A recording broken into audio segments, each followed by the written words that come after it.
your girl Stephanie. Welcome and welcome back to Quilting Beauty and Books, my corner of YouTube. I pray that you and your family are all doing well today and that you enjoy today's video. As you can tell by the title, I'll be sharing with you the books I plan on reading for the month of May. Yes, it's a little bit different than I normally do. I'm not going to be sharing with you every single thing that I will be doing for the month of May because I'm starting to do the same thing over and over and over again. So I will just be concentrating on the books for the month. For this month, I'll be doing 2 devotionals. The first devotional I am continuing, this will be our last month in it. Monique and I, the ginger librarian. Hey, Monique. Yes, we are doing Stormy Ormanton's Power of Praying. And I'm going to tell you guys, you need that book. I'm just going to tell you right off the top, you need that devotional in your life. This is the second devotional I've read by Stormy, and both of them are total home run hits. Okay, guys, I love both of those books. The second devotional I am doing with my sis Nay over at Daughter of Increase. Go ahead and follow her over on her channel. Guys, we are doing the devotion called Women of Color Daily Devotional, and this is the spring edition. Very, very, very, very cute. This one goes from the month of March through May, as you can see right here. So we're just doing May, and we will be most likely continuing this series throughout the several months. We won't go like straight through, but unless you want to. But yes, so far they're really, really good devotionals. As you can hear, we already started. I'm a little bit late putting this video out. I am so sorry. So sorry. Now on to the books. Guys, I am super duper excited. This month I am doing 2, not 1, but 2 buddy reads. The first one is with Monique, the ginger librarian, and we're continuing the Amish series that we started. And the book, Murder Simply Stitched, is right here. And the back cover reads, when Angela Braddock enters her quilts in an Amish auction, she never expects one of her neighbors to end up gone. Angie is finding her niche as the new owner of her late aunt's Amish quilt shop, Running Stitch. But as the summer is winding down, so is business. To bolster support for the shop, Angie decides to sell her quilts in the Rolling Brook Amish auction, including some of her aunt's most prized works. The quilts promise to be a hit, but the gavel coming down on the lively event when Angie stumbles upon the body of Township Trustee Wanda Hunt behind a canning shed. The cause of death, a poisoned blueberry fried pie from Rachel Miller's bakery table. Now, Angie's closest friend is a murder suspect. With Angie taking the lead, she and the other women of her aunt's quilting circle set out to patch together the clues and stop a killer set on shredding the simple piece of Rolling Brook. And I also had in here including quilting tips. And I have to say, the books that we read thus far, they're really good and on the point with a lot of the quilting references and stuff like that. So I thoroughly enjoyed this series. I am so super glad that I did not give up on Amish books and that I decided to give it another chance. The next book is a buddy read that I'll be doing with my sis Nay over at Daughter of Increase. Yes, we are reading Tosca Lee's Demon, a memoir. Great cover. The cover is creepy. But I'm looking forward to this. This will be my first Lee read, so I hear a lot about her as an author and that she is a phenomenal author. So I'm looking forward to this book. The back cover reads, "One encounter changes everything. I started to rise. He grabbed me by the arm. His fingers bit through the sleeve of my coat, exceedingly strong, unnaturally warm. You will recall everything, every word I say, long after you have forgotten, in fact, the way I summoned you to this table, the first prick of your mortal curiosity about me, long after you have forgotten, in fact, the most basic details of your life. You will remember, and you will curse or bless this day. I felt it. I felt ill, something about the way he said mortal. In that instant, reality strung out like an elastic band and snapped. Yes, you see, he smiled. You know, we can share now between us the secret of what I am. The words came unbidden to my mind.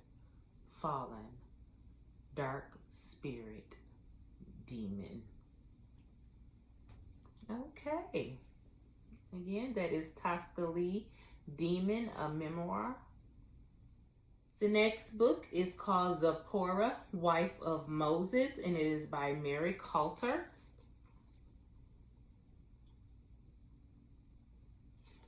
The back cover reads, "Although she is a Cushite by birth, one of the people of the lands of the south, Zapora grew up as the beloved daughter of Jethro, high priest and sage of the Midianites. But the color of Zapora's skin sets her apart, making her an outsider to the men of her adopted tribe who do not want her as a wife. Then one day, while drawing water from a well, she meets a handsome young stranger. Like her, he's an outsider, a Hebrew raised in the house of the Egyptian pharaoh. Moses is a fugitive, forced to flee his homeland. Zipporah realizes that this man will be the husband and partner she never thought she would have. Moses wants nothing more than a peaceful life with the Midianites, but Zapora won't let Moses forget his past or turn away from his true destiny. She refuses to marry him until he returns to Egypt to free his people. When God reveals himself to Moses in a burning bush, his words echo Zipporah's, and Moses returns to Egypt with his passionate and generous wife by his side. A woman ahead of her time, Zapora leaps from the pages of this remarkable novel, bold, independent, and a true survivor. She is a captivating heroine, and her world of deserts, temples, and ancient wonders is a fitting backdrop to an epic tale. And that is Zapora, Wife of Moses. The next book is by Tracy Gritz, and it's called The Stones of My Accusers.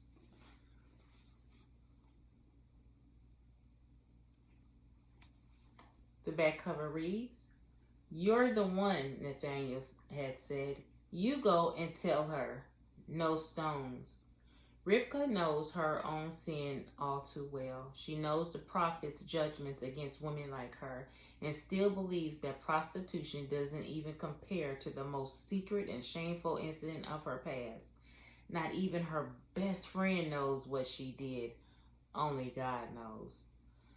Determined to make her way to Caesarea Maritima to confront the mother of her beloved Nathaniel, Jorah has no time to consider the rumors she hears of her brother Jesus' resurrection. She'll stop at nothing to get the answer she needs. A former zealot, Joab, is wrestling with delivering a message to a woman named Rivka, a message that challenges everything he ever believed, a message from her son. No stones. Wow. Sounds pretty good. The Stones of My Accuser by Tracy Gritz. That sounds really, really good, actually. I'm looking forward to reading this one. The next book is called Slender Reads, and it's Jochebed's Hope, and this is by Texie Susan Gregory.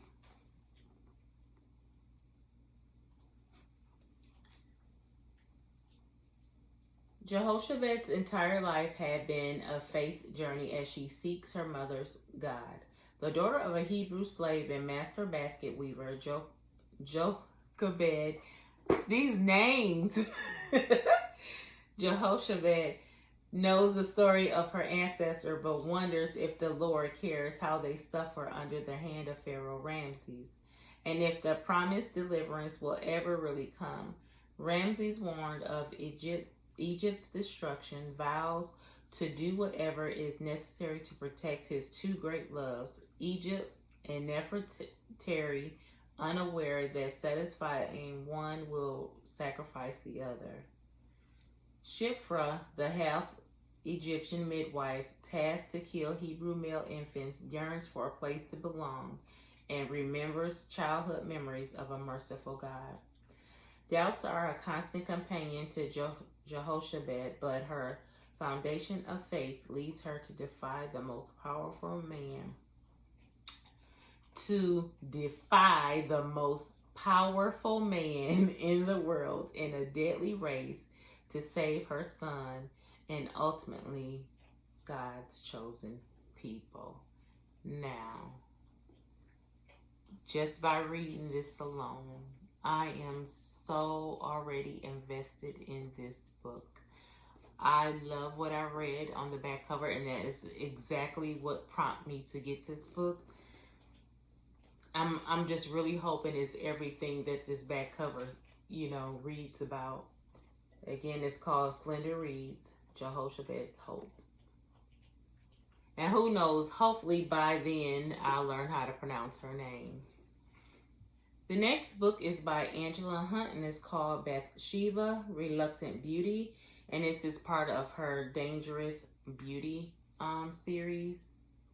Here it is right here. Beautiful cover. The back cover reads, one of ancient Israel's most famous women, as you have never looked at her before. One of the Bible's most misunderstood and misjudged women, Bathsheba comes to life in this new biblical reimagining from Angela Hunt.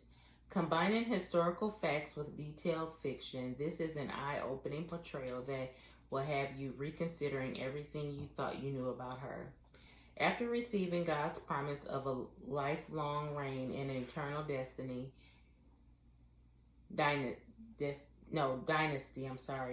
King David forces himself on Bathsheba, a loyal soldier's wife. When her resulting pregnancy forces the king to murder her husband and add her to his harem, Bathsheba struggles to protect her son while dealing with the effects of a dark prophecy and deadly curse on the king's household. So that again is Bathsheba.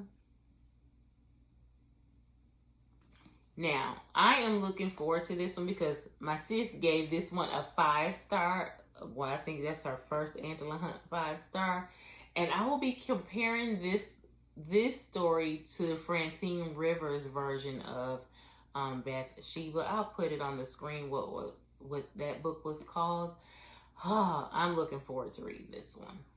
And the last book.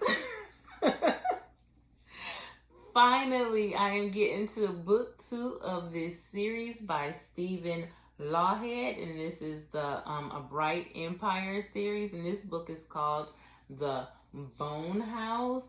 The book number 1 is called Skin Map, and I absolutely loved Skin Map, so I'm looking forward to seeing my thoughts on this book. The back cover reads, one piece of the skin map has been found. Now the race to unravel the future of the future turns deadly. Kit Livingstone met his great-grandfather Cosimo in a rainy alley in London where he discovered the reality of alternate realities. Now he's on the run and on a quest, trying to understand the impossible mission he inherited from Cosimo to restore a map that charts the hidden dimensions of the multiverse. Survival depends on staying one step ahead of the savage, burly men. The key is the skin map. But where it leads and what it means, Kit has no idea. The pieces have been scattered throughout this universe and beyond. Mina, from her outpost in 7th century Prague, is quickly gaining both the experience and the means to succeed in the quest. Yet, so are those with evil intent who, from the shadows, are manipulating great minds of history for their own malign purposes. Those who know how to use ley lines have left their own world behind to travel across time and space, down avenues of Egyptian sphinxes to an Etruscan, I'll put it up here, tufa tomb, a bohemian coffee shop, and a Stone Age landscape where universes collide in this, the second quest to unlock the mystery of the Bone House. Again, this is book number 2 by Stephen R. Lawhead in the Bright Empires series. Well, guys, that is it. That is a lot of books that I plan on reading for the month of May. I'm hoping I can get them all in. I'm not going to force myself to, but this is a nice amount of books that I would like to read. So, guys, as always, I hope you enjoyed the video. Go ahead and like and share.